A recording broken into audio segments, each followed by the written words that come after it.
You just remember that, you know? My original big bad dub play. UKG finest, I told you, man. Okay, Dante. I told you, man. The original Dante. You just remember that? Dante, Dante, Dante.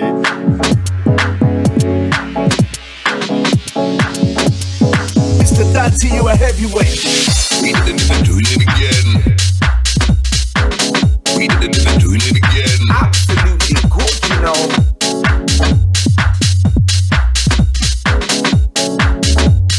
Mr. Dante, you a heavyweight. We didn't doing it again. We didn't doing it again. Absolutely good, you know.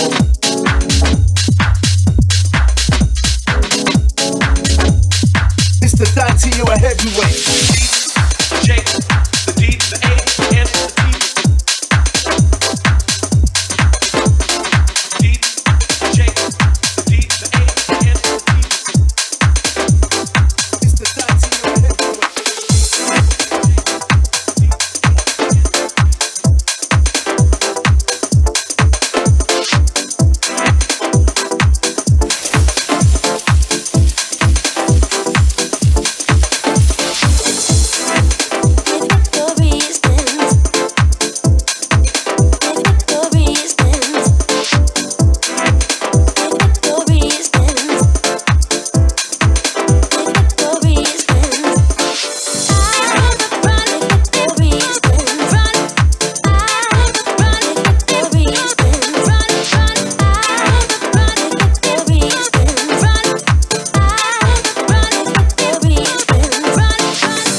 Oh, I tell myself, you are mine and no one else. Yeah, can let it. Oh, yeah. Even though we're ready, I'm talking melody. I'm trying to go, but you don't tell me so.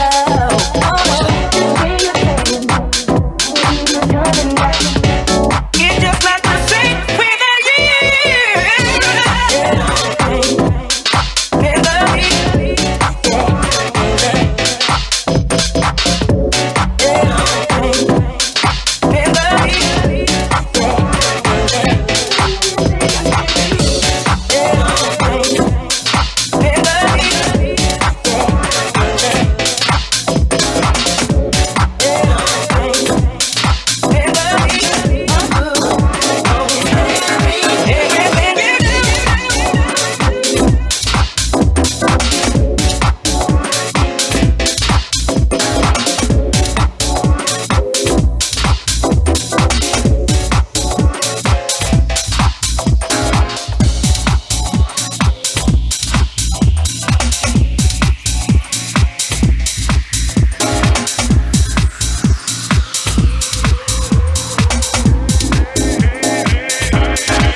No, I know all. No, no, no, no. We're too young to die.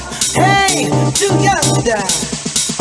So many people, you mean my all around the world, yeah. You mean my, you mean my, you mean my. So many people, all around the world, yeah. All around the world, I see my brothers cry. What's the motel? You mean my, you mean my, you mean my, you mean my,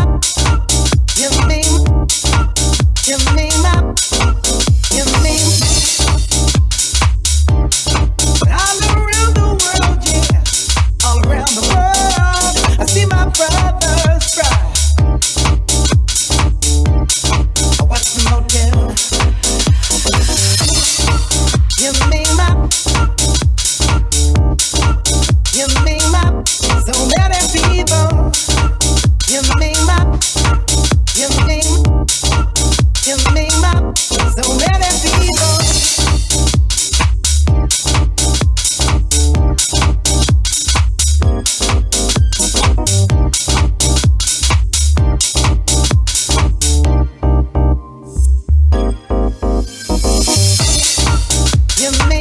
You make my, you make, you make my, you make, you make my, you make.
And we're recording, but guess what? I should be an actress.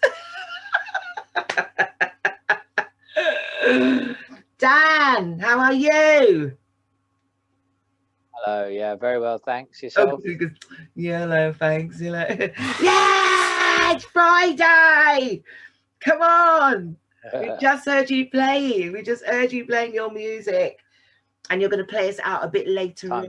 Thank you for coming on the Friday, the Music Shop show with me. If I move to the, people can see Dante, boom, in the house. We've got Dante finally. It's been a few weeks we've been trying to get him on, but he's finally here. And whilst you lot couldn't see, I was too busy dancing. I almost missed the cue to jump back in and bring our Dan into space. Dan, tell the public hi. Hello, how's it going, everyone? Big up Valerie M, as always. Hope everyone's doing all right through this really difficult time. And yeah, that's it, really. So I can get Dan to get the name up. Yeah, there he is. Don't worry about it. Oh no, I like it. Can't sit like that for an hour. Oh, I'm liking it. I'm like, oh, Dante. Yeah, Dante. I think I'm liking my backdrop. Yeah, Dante. Dan, let's fast forward. It's Friday and people just want to be inspired. And I know that what I do, and I want people to be just as curious as I've always been when I first met you musically. But you've got some great tracks that have been hitting up through 2020. I mean, long way before. But I would like to say to everyone that for someone that kept a lot of us bouncing, producing some great tracks through 2020, and I'm going to go straight in right at the deep end. I want to know more about you. Who are you? Please introduce yourself to the public, and where did you grow up? My name's Dan. I grew up actually in a place. I was born in Cambridge, first of all, 1981. Oh, you're Cambridge. Yeah, the Rosie Hospital, it used to be called, and it was on Mill Road. Shortly after that, my mum met my stepdad, and we moved to the United Arab Emirates, which a lot of people know Dubai, but the capital is actually Abu Dhabi. And then furthermore from there, we moved to a very small place called Ruwais, and it was like a man-made village or town, sorry, not village, town in the middle of the desert, 3 hours away from Abu Dhabi, and that's where they'd found some oil. So they set up lots of refineries and stuff like that. So they created this town for all the families of the people who worked in, you know, had anything to do with it. They all had to live somewhere. Obviously, they had schools, recreation, restaurants. Yeah, it was a really secluded but lovely place. It's about 15,000, 13,000 people, something like that. So it wasn't like very, you know, that small. There was, you know, a whole thriving community. But yeah, that was where most of my childhood, between there and the UK. Oh, right. Really. Okay. Now, what made you, how did you manage to be in Dubai? Because all you've said is you grew up, but how, why? Yeah, because my mum, no, I didn't mention that. My mother married my stepfather, who was from there. Oh, I see. Okay. So obviously he took his wife there, and I you know, my mum had already had me, so he took my mum and me there, and then yeah, and then they went on to have my 3 sisters, who came 10 years after me. Oh, wow. That's a massive age group. That's a massive age gap, isn't it? So yeah, a lot of responsibility. Your big age gap, yeah. All right, your big brother. Okay, cool. Yeah. So, okay, how long did you live? So you were there on and off? Or? On and off, more on than off. But like, I came back to the UK. My granddad still lived over here. My nan lived over here. And yeah, I came back, you know, I don't know, I can't really remember exactly, but summers perhaps, or Christmas holidays. And they're just, you know, spontaneously, it seemed like, throughout that time. Probably, I don't know, about 15 times maybe over a 12-year period, like just on and off here and there. You know, do you want to go and see your granddad for a month or so? Yeah, sure. You know, but the problem with that was, as I said, I did move around a lot when I was younger, and basically it just made schooling and like laying down some roots and stuff like that, it just made it all a bit difficult. I was always being, all my little groups of whatever I was doing kept breaking up, and you know, so yeah, it just made the whole thing a little bit harder really than any young person really should have to, you know, go through. But hindsight, you know what they say, you know, if everyone could have hindsight, we'd never make any mistakes. Exactly. Yeah, looking back, I would change that. Yeah, I would definitely change that. I guess it's easy to say that you would change that. I mean, you know, I was, you know, you and I getting to know each other, I can actually relate to that scenario of living abroad, because the Caribbean folks are renowned for removing their children at young ages and bringing them back to the West Indies. Whatever their reasons were, I think mine were because, you know, I was the eldest, and you know, I was removed from my other siblings, and I wasn't a bad child or anything like that, but it's just your grandmother takes you, you go and live in another country, it's foreign to you, so you build up friends in the West Indies, you've got friends in England where you're born, but you collide, and so you had, as you said, pockets of different friends, and some of them are fleeting, they don't last long, you still got memories of them, so it's quite, we've got similar childhood. I found that in my later years that it plays a major role now, because I've never been able to sustain the friends I have now. I hold you dearly because I've never been able to have those friends and sustain them over the years. So when I turned up on the scene, how many years later, people look at me foreignly, and which is really weird because I'm not foreign, I'm born here. But they look at me differently, like, where does she come from? She doesn't from South, or is she from North? Is she from East? Where is she from? Where did she just appear from? And so sadly, you know, I got pocketed. People just didn't know where to place me. Yeah, and then when I came back at 13, I had to obviously join another secondary school. There you go. So as you can imagine, what was that year? Maybe I think it was like the end of year 8. So like right in the heart of the, you know, exactly. Who's this new guy? Blah blah. So not only am I dealing with all that drama, I was also dealing with like trying to see which part of what they're teaching us does it marry up with what I was just learning. The answer is no.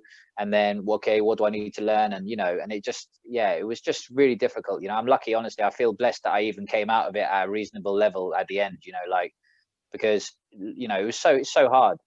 It's so hard. And we honestly, like, my oldest son's 18, and we got an offer to move house probably when he was about 15 and a bit. and we deliberately turned it down because I wanted him to finish his school in that school. You know, I remember saying to my partner, it's really important, I'm not disrupting, you know. So the lesson there is obviously you learn from what's happened to you, and you know, try not to reapply it. But yeah, so you know, he doesn't realize how blessed he is, but like I've said to him before, mate, we deliberately put off moving just so that you could finish that correctly. Education. Maintain your group of people that you're with, you know, social and schooling, and then let you move on to your college stuff, you know, which doesn't matter at that point. You can live anywhere, he can just commute to the college and stuff. But yeah, that was a big factor in a lot of my, you know, later on life decision making. Yeah. Because you can't, I mean, it's hard to do, and you keep moving, changing, mixing, matching every 5 minutes. I mean, Difficult. It felt like that. It was probably about 4 moves, school moves. I think I moved school roughly 4 times throughout there. And some of them were primary, junior, and some of them were secondary, you know. Yeah. And I think 4 in total. It's really difficult. You get friendly. Yeah. You know, most people, if you go to primary all the way through to secondary, Right. you've known Tom or Bill or whoever he is, or That's her, right. all the way through, probably, you Yeah. know, and you really build up these long relationships, you know. Yeah. So I get yeah. it. No, it is quite disruptive. With that said, how did your musical background get formed if you're backwards and forwards? So, you know, Well, what was your influences for music? my first influences was definitely hip hop, 100%. Like, even in the United Arab Emirates, people, like, you know, find it hard to believe, but I was there when Snoop Doggy Dogg burst onto the scene there. Maybe he was there earlier in America, but Snoop Doggy Dogg, Blackstreet, Lil Kim, so many names, Tupac, Biggie, all that era, all those hip hop. And there was these cassette shops in the mall there, and they were, well, dirt cheap. I just remember them being dirt cheap. My mum used to give me, I don't know, like 20 dirhams, I think their currency is called, and you could get like 3 or 4 tapes each time. I used to go in there and say, just give me what's new, man. And yeah, it was all about discovery. Just what's this new? I didn't even know. I'd pick up a tape, you know, and it'd say like Loonies. Like, I remember that I Got On It release, and I was like, Loonies, who the hell are these guys? And there's like a picture like this. I'm like, what the hell? So I'm listening to it. I used to take this 3-hour bus ride from the capital back out to where we lived in Ruwais. And I used to basically test drive all these albums while I was doing my commute backwards and forwards. Because for the weekend, I used to go back. Yeah, I used to go to the capital, right? to see my family and my friends. Yeah. And then I used to go back Monday to Friday in not every week, but most weeks, because I wanted to go to the capital. There's just more happening stuff, and you know, so I just wanted to go there and stay with my grandma and that there.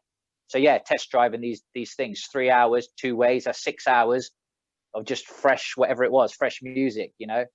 And quite often it was a hip hop and R&B. There was R&B. I remember Ashanti. I remember hearing that for the first time. There was loads of them. 112. You got me doing this. Look at me. I'm like, oh. Yeah. There was some real good. It wasn't just like proper hip hop, you know, gangster rap. There was actually some R&B and rap type stuff. Yeah. But generally all from that category. You know, they call it hip hop and R&B. It's from that side. That was my early influences for sure. I still love it now. What about your parents? Were they musical? Were they any music? My mum was heavily like soul and Motown driven, and with a hint of like reggae, like Chuck Demus and Pliers kind of reggae, you know. I don't remember her playing me too much like underground reggae, you know, but like some of that, you know. And yeah, she just loved all that kind of stuff, to the extent where she'd like put on karaoke nights sometimes with her friends downstairs. Friday night was a bit of karaoke with the friends, a couple of bottles of whatever the hell she enjoyed, and yeah, it was good times. But you sneaked in, I bet you sneaked in to have a listen and a bit of a couple of times at first, having a bit of a laugh, because honestly, like, they'll even admit it if they could, like, that they don't sing very well, you know, they're not singers. But for a bit of fun and stuff, it was really fun for them. And you know, it's just good memories that I have of, you know, seeing them just having a laugh. They used to, obviously, because they were quite bad, all you could hear was them having such a laugh with each other, you know, like, what are you doing? And that's all you could hear. And yeah, it was funny. But then obviously, repetitively over a few months, it soon lost its pizzazz. You know, yeah.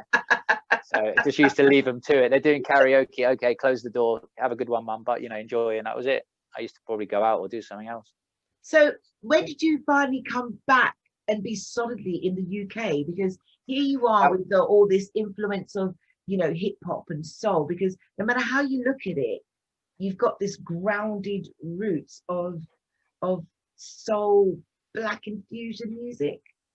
Yeah. I mean, that's the real only way to describe it. Like I mean, Motown's a massive category, isn't it? But yeah, it's very black influence, solely, you know, I don't know, almost it's got with a hint of that gospel-esque, gospel type, you know. You know, I don't know how to say it, but yeah, no, that's right. A little hint of gospel in there maybe as well. Yeah. When I came back here, I think I was approximately 13 to 14, which is about 93-ish, if I remember rightly.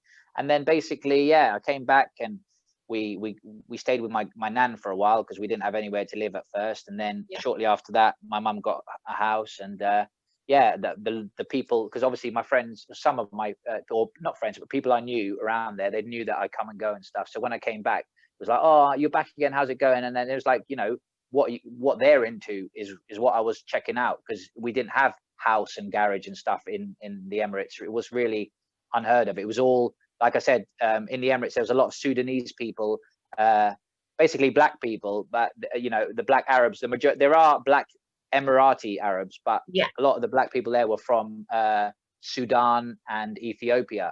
Right. So they were the guys mainly pushing the emblem of hip hop there. Hip-hop, It was because they were black and they were black. I don't know. We're talking about young boys here, but I don't know.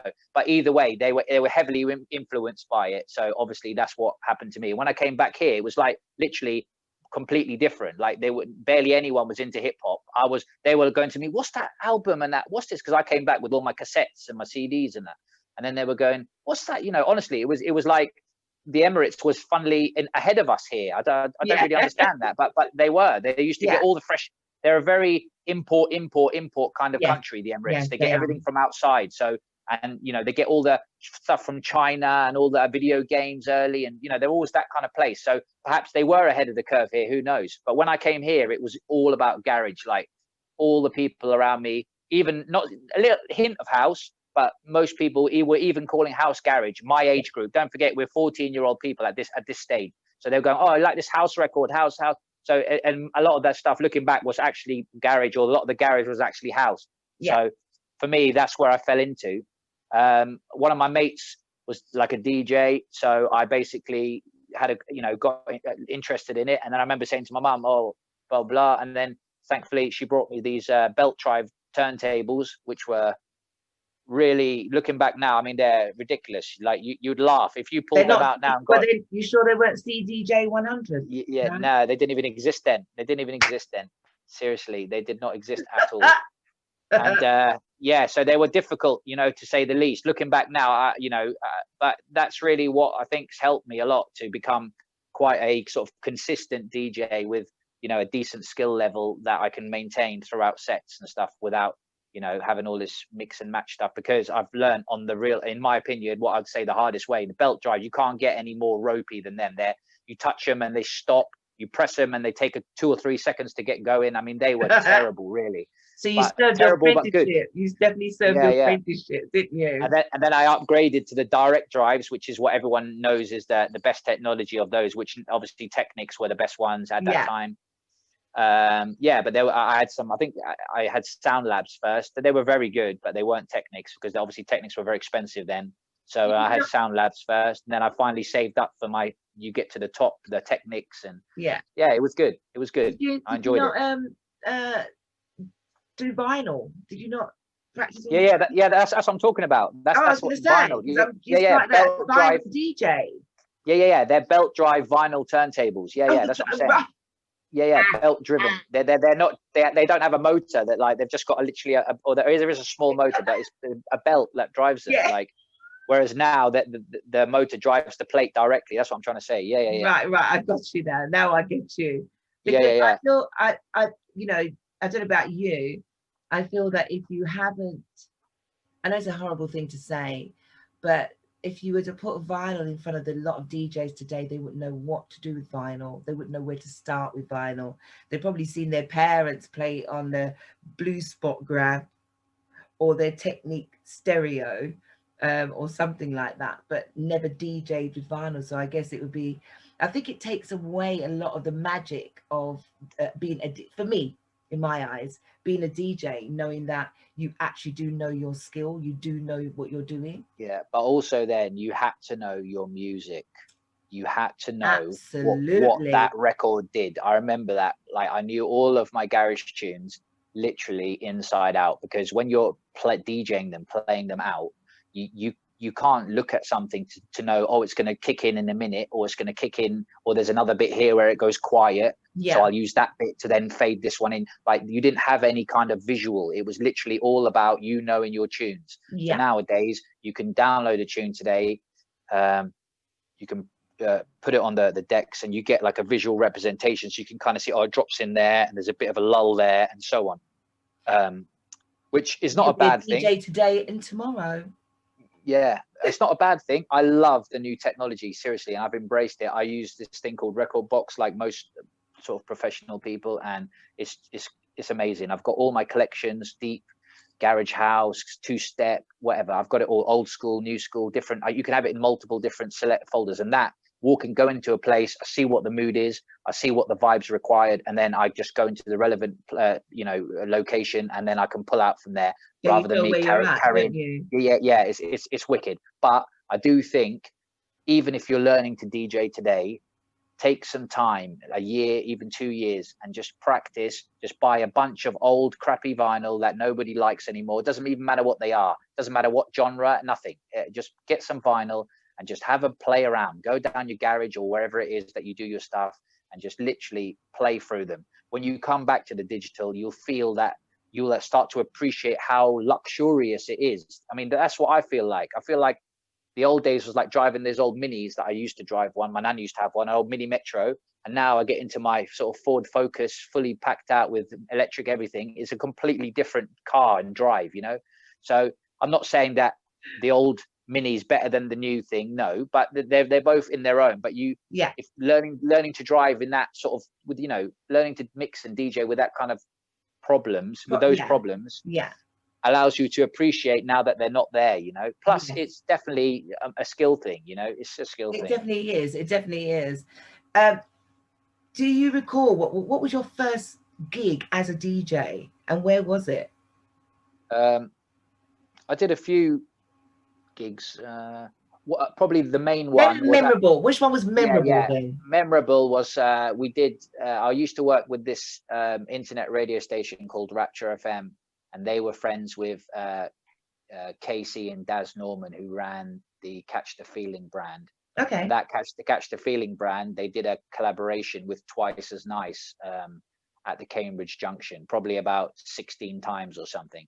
And we were invited into room 2 to like host that out. So that was like amazing, because I was about 17. Obviously, then it was all full vinyl, obviously, which is that's all you had. So it wasn't like, oh, I'm doing a vinyl set. It was just vinyl. That's it. You don't even mention the word vinyl, because it's vinyl. Yeah. Whereas nowadays I say, oh, I'm doing exclusive vinyl set. It's like, then that didn't exist. Anyway, so that was Twice as Nice at the Junction with Catch the Feeling. Everyone and whoever you've heard of was there at some point. I remember one of the first tickets, EZ, Timmy Magic, Norris the Boss, Matt Jam Lamont, obviously Casey and Daz Norman were there, a few local people as well, the Rapture FM people. I call those are cream of the crop names, darling. Cream of the crop. Yeah. But well, back then EZ appeared there a few times. He was a kind of different then, in the sense of you'd see him on more sort of regular nights on the circuits. I call it the circuit. He was just and he wasn't I didn't really bear in mind I'm 17. I don't think he'd even got that big at that point. Maybe that was 90, I don't know, 6 or something like that. 7. That was a long time ago. Somewhere around there. I mean, I've got the flyers on my Facebook somewhere. I'd have to find them, because someone tagged me one the other day. I was like, oh yeah, what a blast from the past.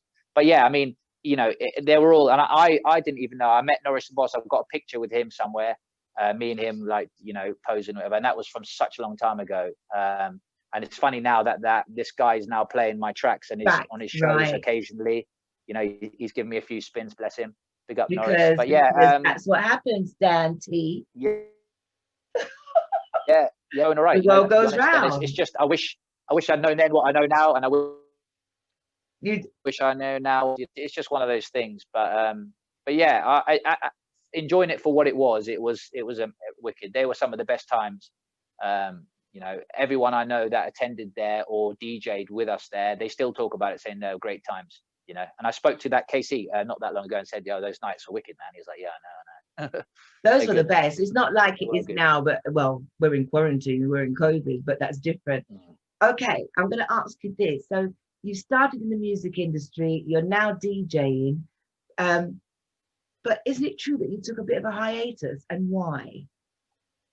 Yeah, so that was like 17 ish, and then my son Dylan was born when I was 20, and But yeah, you'd only just got started then. kind of, yeah. I mean, obviously at that point I'd been mixing for about, I don't know, 5 years ish, 6 years. Started to play out a little bit. Obviously that Twice as Nice, and then there was a few local gigs and bits and pieces, some more low key. I'm mentioning that one because obviously most people recognize the name, but a lot of these names and a couple of these bars have not even existed anymore. They've gone now. But Yeah, back in the time, there yeah. were certain bars and little clubs and whatever. Cambridge has got a few. They used to have quite a few little cool little underground clubs and that, but they're not here now. So yeah. Anyway, so 20 years old, Dylan was born, and yeah, I've been working full time since I was 16, trying to pay into the house to help my mum and stuff like that. And yeah, so he was born, and it just became, you know, as the months went on, it just became harder and harder to justify putting time to it, justify putting money to it, having large decks set up and that in the living room, because obviously 2 turntables, the big mixer and the speakers, you know, it wasn't as, you know, compact as some of the stuff is today. Or I didn't have these nice carry cases you could slide it away, you know. The setup and dismantle and setting it up was just so long-winded. Everyone I know just left it out. You used to have to set a place for it and just leave it there. It wasn't like now, whereas I get my RX out the cupboard and it's, you know, it's easy. I can put it away. Anyway, so yeah, took a break from about maybe 20. It took a couple of years before it got really too hard. So maybe like 22 years old. And then I didn't come back to it till maybe just after 30, somewhere after 30. Wow, so you took like 8 years out. Yeah. Did you still keep your ears to the ground? I'm sure when you came back, how hard was it to you know, sort of like literally just you know, jump right in? How did you adjust? I did honestly jump right in, because when I came back, I met my friend Richard, me and him, we run Hive Collective together, and he was doing some bits and pieces. And it's like, yeah, I used to DJ. We're having a chat, and it's like, oh yeah, I used to DJ. And some people still know me. That, oh yeah, Dante, what are you back doing this now? Are you? Oh yeah, cool, mate. You were wicked, mate, back in the day. You know, I'm like, oh, thanks, man. And then I had a little bit of that here and there. And then they put on this garage night. That was at the Fez Club, with and MC Kai came down, and they were a lot of them were very sort of new to DJing. You know, like, well, not new, but a lot newer than me.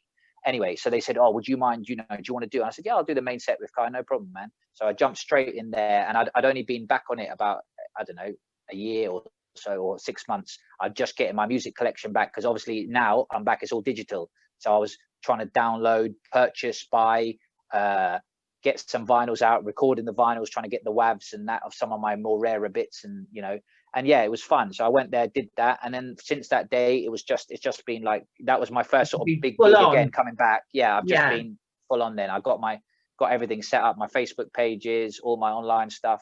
Was were people helpful getting you back onto your feet, back into the music industry? Medium, like, you know, no one really, you know, I didn't get carried there. You know, it's hard work at the end of the day. You have to get everything in order. You know, it's from, as you know, from artwork to online presence to getting, you know, as a DJ's perspective, sourcing all your music, making sure it's all the correct quality, making sure it's all categorized properly. You know, for me anyway, I like to have everything in its right, you know, things. And yeah, it has been quite hard work. But now, thank God, I'm in the position where I've done so much hard work. It's relatively easy just to add in the 1 or 2 that I find here and there now, rather than in the beginning, we're talking like, you know, well over 1,000. I had to obviously organize, you know, make sure, again, quality, when you're doing these vinyls, sometimes they've got obviously weird crackles and bits and bobs, and you know, because there is no digital copy of them. They are the original vinyl rips. That's it. So you have to obviously make sure. And then it was like, oh mate, have you got a better copy? I've got this one, but it's not that good. And sometimes I would, like, you know, my friend would help me out with a couple of copies, or I'd help them out with a couple of copies, you know, only to Spread the love. Spread the no love. offense to anybody, but to the people I know that are doing it for the, you know, they've been desperately searching for this tune, and I can help them. No problem, I'll help you. You know, Yeah, I'm not you just giving spread music the away, don't get me love. wrong.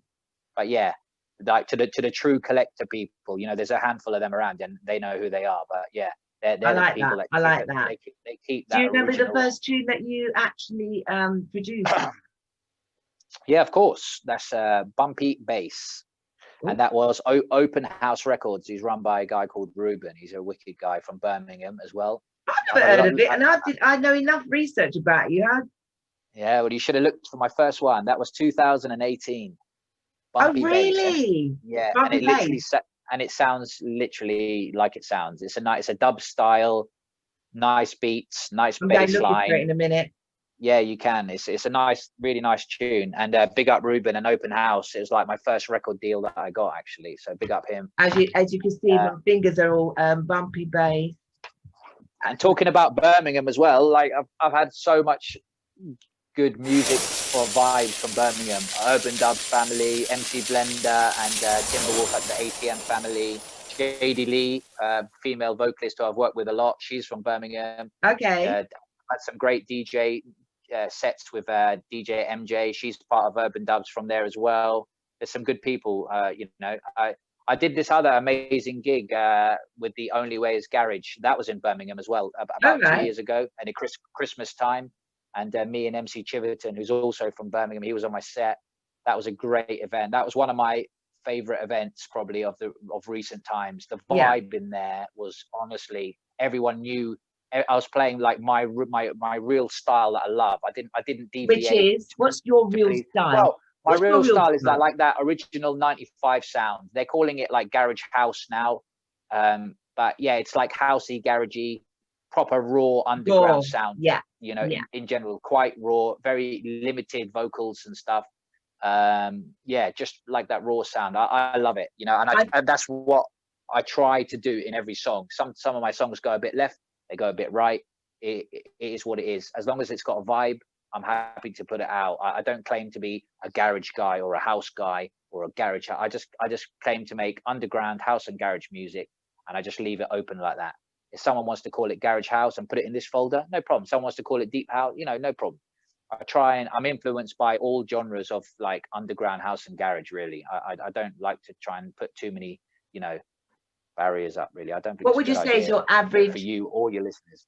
What would you say is your average way of putting a tune? What's the vibe that you get when you know that you've got the right track, and then you've got to find the person to collaborate to put the vocals on it? I don't know, really. It's just honestly a case of playing. You flick through a lot of samples, you flick through a lot of sounds, because obviously when you're making, not obviously, but when you're making this, you've got like a MIDI keyboard, and you can put like, I don't know, a Rhodes piano or a trumpet or whatever, all these different sounds onto the keys, and then you can play stuff. Yeah. And sometimes it's about trying to find which sound works with that, and it's you know, trial and error. There's an amount of trial and error, then there's an amount of what you probably will work, you know, so you can start narrowing that down. Right, these sounds normally go with these, and then a lot of it's just literally having a look through massive sample banks. I've got a huge library myself. There's a few good online libraries that people use, whether you're looking for a little saxophone bit or a little guy saying or it could be anything, you know, and you just the song kind of tells you, you just get a vibe from it, really. I don't know. And then from there, then some of them, like the one I've worked with you and Donna Cousins and JD Lee with, I think now this one is not dub style. This could have a singer on it, so that there's I don't know what the difference is, really, to be honest, off the top of my head, but something says just filling it with some samples is not good enough for it. This one probably needs, you know. So yeah, there has been a few occasions, and even MC Blender as well. Like with him, it was like, yeah, this one's good. This one could do with an MC. Like I said to Blender, right, check this one out, man. Do you like it? See what you can do with it. And then he come back with this. You know, he's done it a few times. Some really good tunes I've made with him. So yeah, and that's a completely different style. You know, with an MC, it could be. I've done a couple where he's MCing throughout the song, like he's made verse 1, chorus, verse 2, and a couple with him where it's like a dub style. I've just taken snippets of his voice. You know, there's one called like Get Involved, and that was like you've got to get involved, you know, and that's pretty much all it was. But the way that I'd done it and the way that he'd said it, it just flowed, and it just, you know, and it gave it that vibe. I know the track you're talking about. It just gave it that vibe. Yeah, it a bit of energy, more. you know. Yeah, less is more. You don't need to have too much. And that's what I noticed with your style. It's like you seem to get the best out of the top lines and drop those vocals back into those riffs, and it's just beautiful. And there's quite a few tracks which, when we go back, people will get to see, you know, hear it, because I've got another set of yours to come after this end of this interview. But let's come back quickly, because I want to get you out of here, and so we can hear some more music from you. One of the questions I wanted to ask you, because you've just been music all the way long. If you wasn't a musician, what profession would you be? I don't know, honestly. Music's secondary to me. You know, it always has been, because I've honestly worked all the way through my life. Because, you know, I haven't, you know, I'm not world famous enough to earn thousands. I mean, you know, I would need to cover my wages plus another $2,000 a month or whatever, you know, so, you know, I mean, music is great, don't get me wrong, and it is a source of income, but it's not, you know, it's not comparable to a full-time job. What I'm saying is, if you had a dream, you weren't a musician, so you've got a job. If school grades weren't, you know, if you could try harder, maybe, perhaps I probably would have liked to have been in some sort of medical. I like medical stuff, some kind of doctor. I like solving. I like solving. Essentially, I like solving problems, and I like.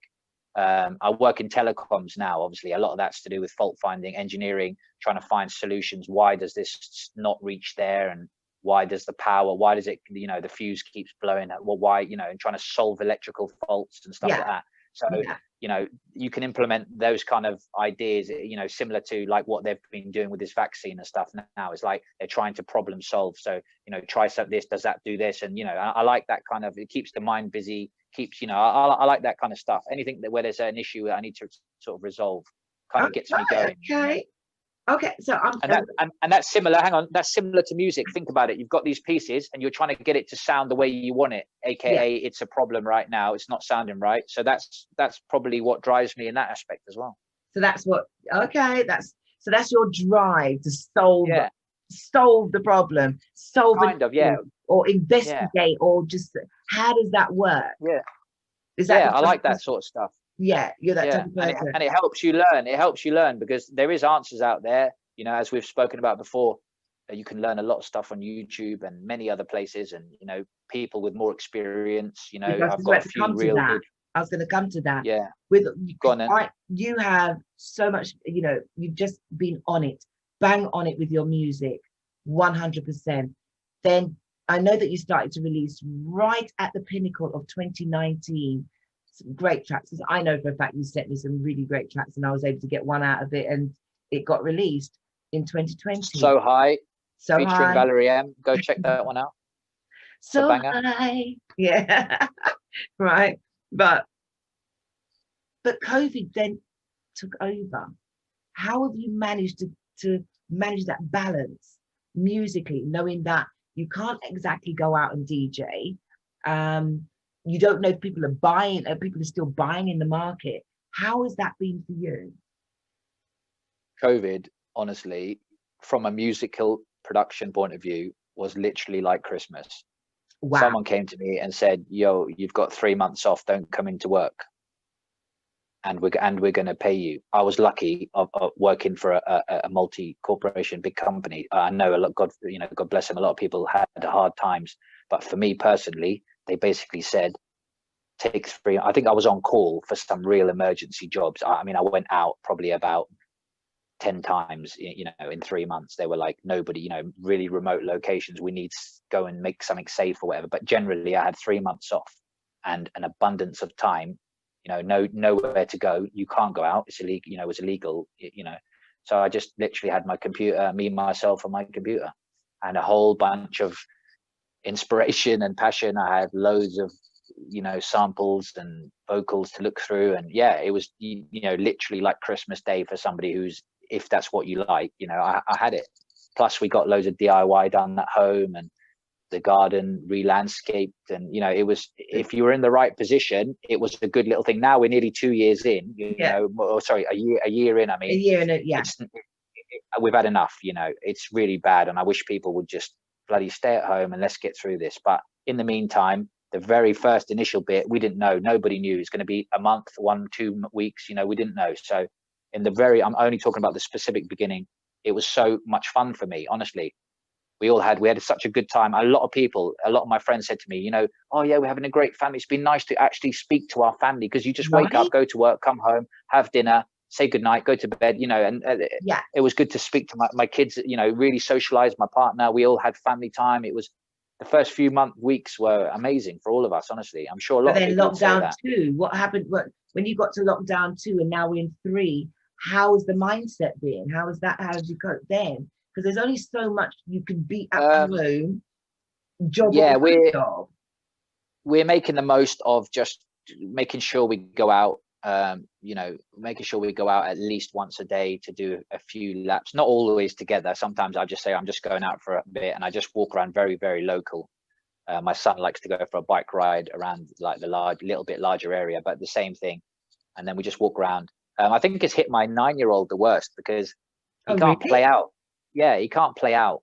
So all he's doing is basically doing Xbox or drawing or whatever in his bedroom. And I've actually noticed he's gained a little bit of weight. I'm sure across the nation, a lot of kids having the same issue. And because, you know, what do you normally say? Oh, go out and play. He can't go out and play. What's he going to do? Stand in the middle of the green by himself, you know?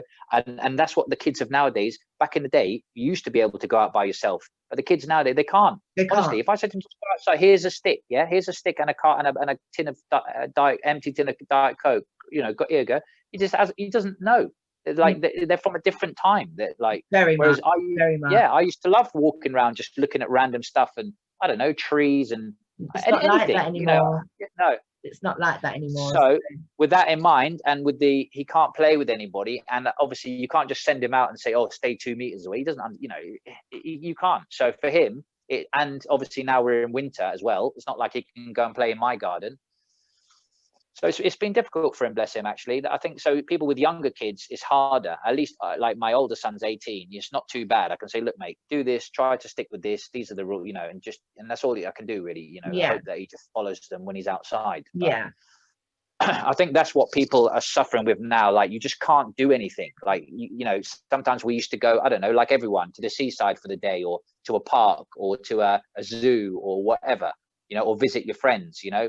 Like, you know, I don't know, things like that, just simple things. Go and see our family, other family members, my sisters, their aunties and uncle. You know, we just can't see anyone.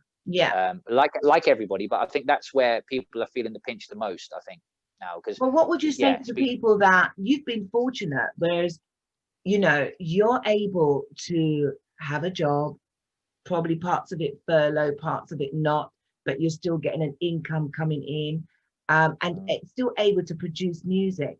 But there are guys out there that, I'm not calling any names. I'm not saying that, you know, MCs don't know how to DJ, or they don't know how to play music. Do you understand what I'm saying? It's like learning a whole new profession just to keep their creativity going. What would you say, you know, what,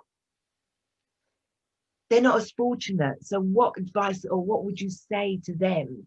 Yeah, so you're talking about people that do like DJing is their full-time income. Yeah, so those people, honestly, I can't really comment on them, because I don't know.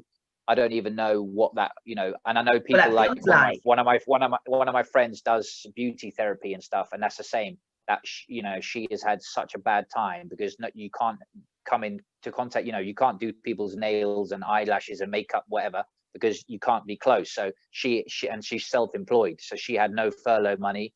You know, her and her husband both had like self-employed jobs. So I really, you know, God bless those people, and I hope, you know, I don't know what to even say about them. But for me, I was in a full-time job with a multinational corporation who would have paid furlough, but they because they're part of the infrastructure, they stayed open.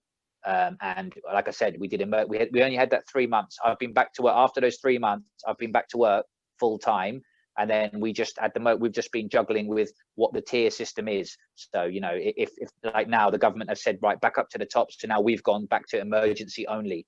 and then when it goes back down, we'll go back to, you know, a little bit more, and so on, you know. And there's like a tiered level of jobs. We don't just go out for the sake of it and do run of the mill stuff. No, we've been on the, you know, what they call priority needs list. But yeah, like a key worker sort of thing. Yeah.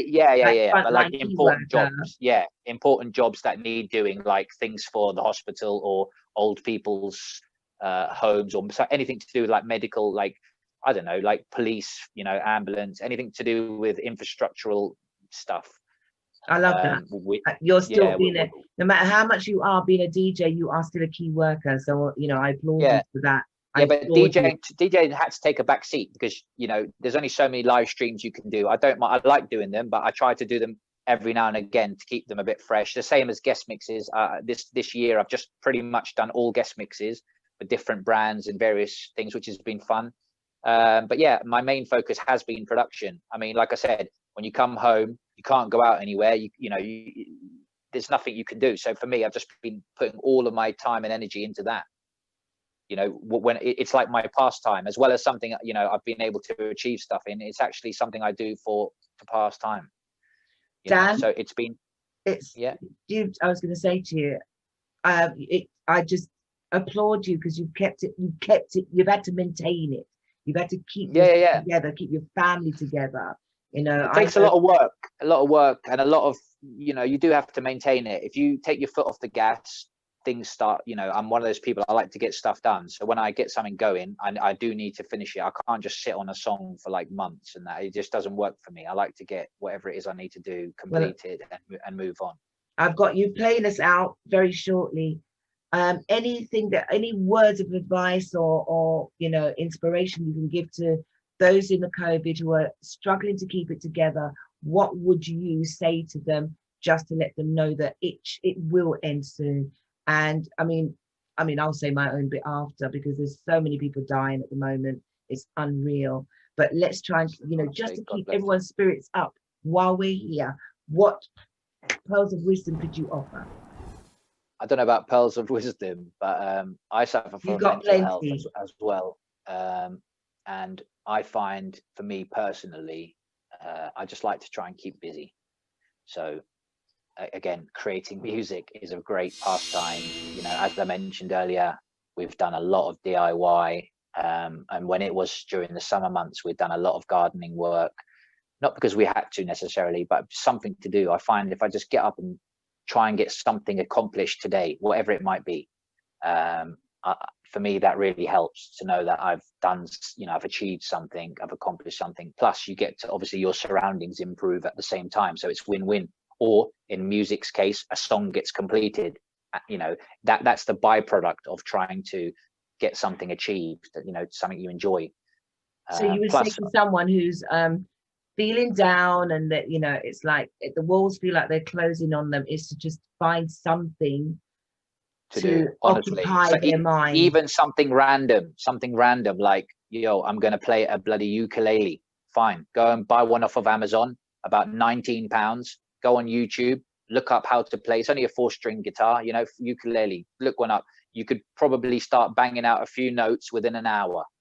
Just watch the guy play 2 or 3 different hand positions. You could get a little something going, you know, and then you think, oh, I've done something today. And then the next day you should, or hopefully could wake up feeling like, oh yeah, I want to learn a bit more, you know, and that's all it takes sometimes, that little one bit of, you know, achievement to make you want more achievements. Yeah. And then you want more achievements. I don't know. I found that a lot of people have, I found that a lot of creative people have opened podcasts now. Not necessarily music podcasts. We're talking from all sorts of, from photography to different things that they probably liked, even though they were DJs, musicians, writers, composers. If it's not a podcast, they're starting up their own YouTube channels. I'm probably one of them. And it's because they used to being creative, if that makes sense. But then there's other people who are not just, who've always wanted to write a book, and they've written books. So I found that this is what COVID has done. But there's other people, even though they are creative have struggled, you know, everything. I mean, I know for a fact that I was up and I can have downs. So, you know, I love your pearl of wisdom that you've just said. It's like, you know what your outlet is. You're fortunate enough. But to those who don't have that news and the equipment and the money to get all that equipment, is to find something that, even if it's not musical, find something that do something that's going to keep anything, the mind going. Like, that's the beauty of this. Like, you know, don't get it twisted though. I've had some terrible anxiety issues and stuff through this as well. It's not just been sitting here pretty, you know. I know you have as well. Yeah, bless you. But what I'm trying to say is, you know, in spite of that, there has been some positives. So like I said, from the start, I found this, and it was literally like, yeah, have 3 months off. Everyone's complaining. I actually thought, oh, I've got 3 months off of work here. I've still got, you know, I had all my equipment beforehand. So it was just a case of, you just give me some free time. I can get my house in order, you know. So, but as it's gone on, I've been learning extra stuff too. Like, I've learned a lot of mechanical stuff to do with certain plugins that work with Ableton and you know, many other production software, but like different stuff. I've had that extra little bit of time to just, you know, look in a little bit more. Hone your skills. Not just a couple of hours when I get home from work, because I've got no work. So now maybe I could do, you know, if I had the inspiration, I could put in more. If I want more time, I can have, you know. And it was just that little bit extra, learning some new skills, you know, like what you have with this podcast. And, you know, that's what I'm trying to say. So even if you stop this in the however long, whatever time, you can look back and go, look, I achieved this. Look what I achieved, you know. And that's the whole point of what I'm trying to say. Find something, even if it's tiny, that it's irrelevant what it is. Could be music, could just be, guess what, today, like with my son, you know, in the schools, where now he's doing online, where they talk to him for an hour each day and then they set him work. But in the beginning, it wasn't like that. So I used to say to him, right, today, go and find out how glass is made. Well, what do you mean? I mean, go on YouTube, mate, and I want you to come down here in an hour and tell me. I want you to explain to me how, you know, so you do your research. Love that. And we were doing that regularly. Trees, paper, anything I could think of, something, you know, not too crazy, but just, you know, he's only 9, but something like, which I think he could, you know, again, achieve. And it's like, yeah, well done. You've achieved that today. Look what you've learned, you know. And then we did a little bit of martial arts stuff in the background, and just trying to, you know, again, he might not never do martial arts again, but he knows some now. He's learned something. He's learned something. He's learned a few kicks. And he'll remember something that he's done with his dad. Yeah, as well. And just anything, even that martial arts. What about yoga? What about meditation? What about, I was just going to come on to that subject. Yeah, there's so many little things, you know. So many, you know. It's that whole meditate. I'd like to think that even though we have been tested, I mean, we have been truly tested mentally, physically, our well-being, because we were not. And there's people worse than us who have lost their family members as well. Exactly. So they've been tested to the same level. And then have to deal with grief as well. Oh my good God. And I know, it's unbelievable. Something that changes, you know, it changes you literally. So can you imagine that you're losing someone and you're not even able to go to the funeral? You've got to watch it online. You didn't get to say goodbye. You weren't. I honestly can't imagine. I lost my mum 3 years ago, without COVID, obviously, and that was, you know, I have no words for the level. So again, like I said to my son, my oldest son, mate, if you get COVID, God forbid, and you're one of the unlucky people who get it really bad, I can't come with you, bro. I can't come in there and, you know. And that alone is, you know, or me, what about me or my partner? And we can't help each other. It's unbelievable. And then that poor man or woman dies there, and she can't even say to her partner, oh, I've kept this stuff here, the password's this, or, you know, don't forget to get this. Or it's unbelievable. I mean, put your house in order. Comprehend it. People need to learn to put their house in order. If this hasn't taught anybody to not put their house in order, I don't know when you will. I'm sorry, it made me. I just wish to God, you know, I hope that those people can, you know, hopefully move on from this, and you know, it's going to take a lot. It's the best it can be. It's the best it can be. It's going to take a lot, but thank you so much. It's been a real serious thing. Yeah. Just to end it all, I'm just going to ask you this: You've got some amazing tunes out now right now. What's your latest tunes that are out right now? And I want you to tell the folks so they can now find you.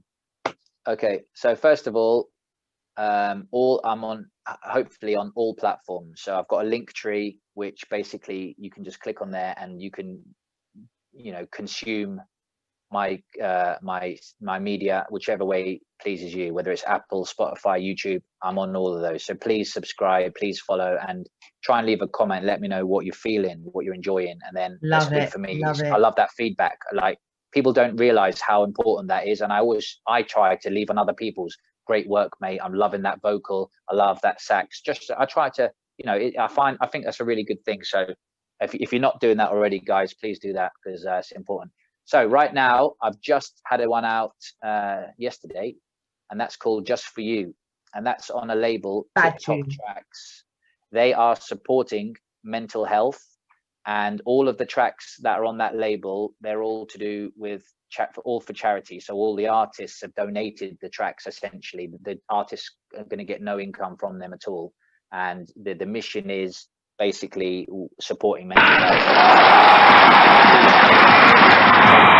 They're doing a good job for humanity, as well as putting out some proper underground house and garage vibes. They're on all platforms as well. So yeah, please go and check them out. That track's Just For You. Also, I've just had one with I've had an EP out with Bob's Your Uncle Records called Realize. Big up everyone supporting that one. That one has charted a few times and it's doing really, really well. So big up all the Bob's Your Uncle Records crew as well for having some faith in that record. And as always, Mr. Martin Depp at Pogo House. I've just had Groove With It come out, and that's a 2-tracker. The second track, Good Vibrations, is at the end of this mix, so listen out for that. Bad tune. And that is a wicked tune. Loads of people are like, what the hell did you know? It's a combination of house, breakbeat. I don't know, but I loved it. It's catchy. It had a little hook and the vibe. I just went with it, and that's what's come out. Love it. Love that tune. But yeah, I'd just like to take a minute, honestly, thank everyone that I've actually worked with since the last, I don't know, few years that I've really, you know, everyone I've worked with, DJ'd with, parties I've played at, anyone that's ever written me a comment to say wicked tune or great set or whatever, anyone that's listening, supporting, streaming, buying, just being part of the scene. All of us are the scene. Without, you know, without one component, there is no scene. You know, you can have a whole bunch of DJs, if you ain't got no listeners, there is no scene, and vice versa. A whole bunch of listeners, if there's no one performing, there is no scene.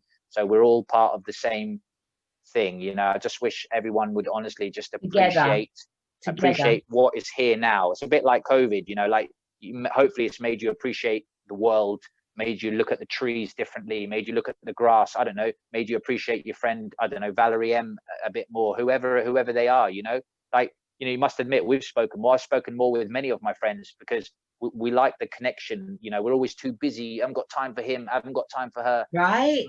Make some time, man. Make some time and actually comment on people's things and tell them that they're doing well, you know, and tell them good job. Because guess what? Appreciated. Yeah, because if they don't, they might disappear one day and they might stop. And I've seen a couple of artists honestly vanish. I'm like, what's happened to this guy? Where's he gone? And he obviously just thought, well, no one really cares. I might as well go.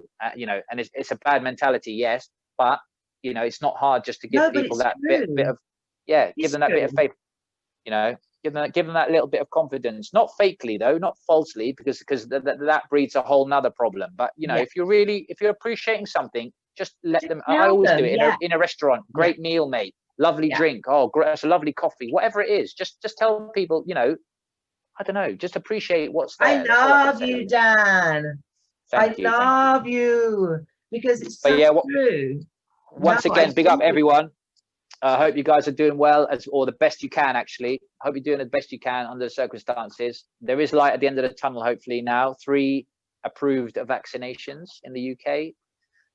Let's see what happens. You know, let's get the older people protected and the vulnerable people protected, and just see what happens. And for all those that don't want the vaccine, can you stop telling other people not to get the vaccine? Because let people make their own mind up if they should have the vaccine or not. Really, truly. Just Each to their own. I'm a great believer of that. Yeah, if you let the people do what they're doing. Let people do what they need to do and stop scaremongering people on telling them what to do. Let us decide. And to be honest though, legally, just do, at the end of the day, no one's bigger than the government at the end of the day. Right. We're all living in this country that's governed by this government. So if the government say, stay in your house, don't go out by a certain whatever time, just stay at home. That's all I'd say right now. I've been trying very hard to just do what I've got to do, because I do want to return to normality. I miss my friendships. I miss, going out. I miss hugging and touching. I miss stuff. It all. Just random stuff. Seriously, going for a walk, like, we walk here nearby, but we, driving somewhere to just walk up and down a new, like we used to go like on a Sunday to a new location and just check out a new place and, have an ice cream or whatever. Right. Little I've things got the like forest that. where I live, so it's quite nice. You're lucky. You're lucky, yeah. Yeah, I live by the forest, so I can. I got no forest near here. Oh, really?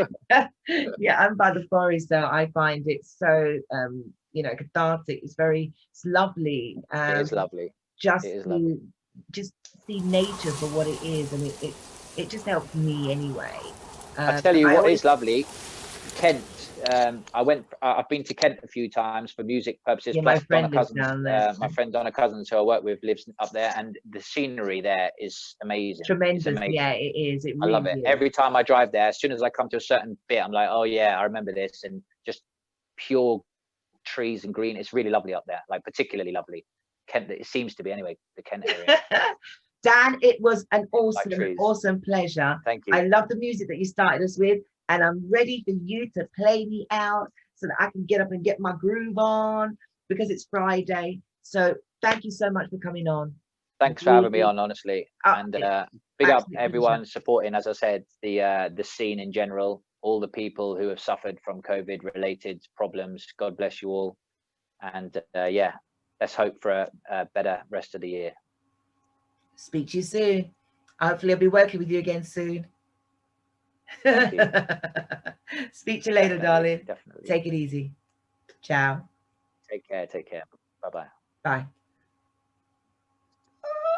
Bye-bye. Oh, he was the best. That was, I don't know if you can see it, Dan T, everybody. My hands again. There you go. Dan T was in the house, and right now I'm getting Dan T to get my groove on. Positive affirmation.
Thank you.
Music.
Seems to me, girl, you know I've done all it.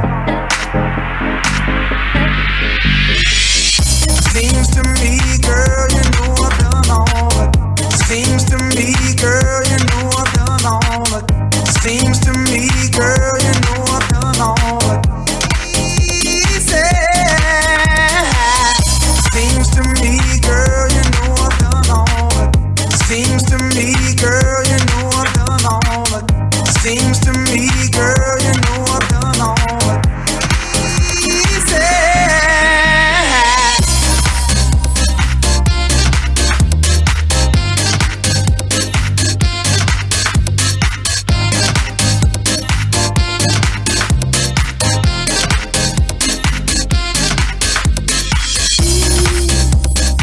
Easy like that. Easy like that. Easy like that.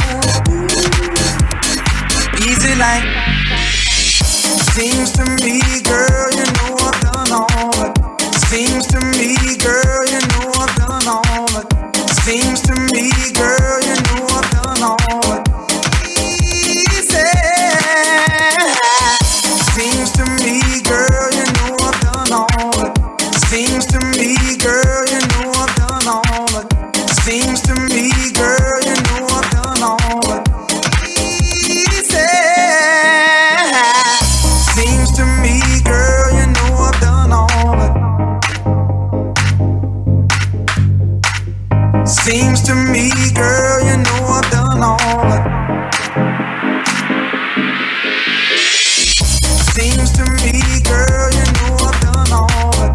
Seems to me, girl, you know I've done all it. Seems to me, girl, you know I've done all it. Easy. Seems to me, girl, you know I've done all it. Seems to me, girl, you know I've done all it. Seems to me,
positive affirmations to you all.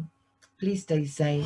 Dance in your house, dance in the living room, dance out your front gate, dance in your garden, dance in your bedroom, wherever it is. Try and stay positive. My condolences to MJR, Mr. Michael Rennie, who passed away this week. And there's about another 6 fallen soldiers. So my condolences goes out to your family. I don't care if I didn't know you, but you were part of my circle. And this show is in loving memory to my brother who passed away 5 years ago today. So stay safe, stay positive. And if you can't, if you feel that you're losing it, reach out. Good night. Enjoy your weekend. Oh, don't forget, Sports Edition tomorrow, midday. Guess who? I've got the wonderful Sky Sports TV sports presenter, Lindsay Hooper, coming on to tell us about all the women that's working behind the scenes. Yeah, the women in the modern world. Not just men, not just you men. There's women out there doing it for themselves. See you midday tomorrow, 23rd of January. Time to party. Laters.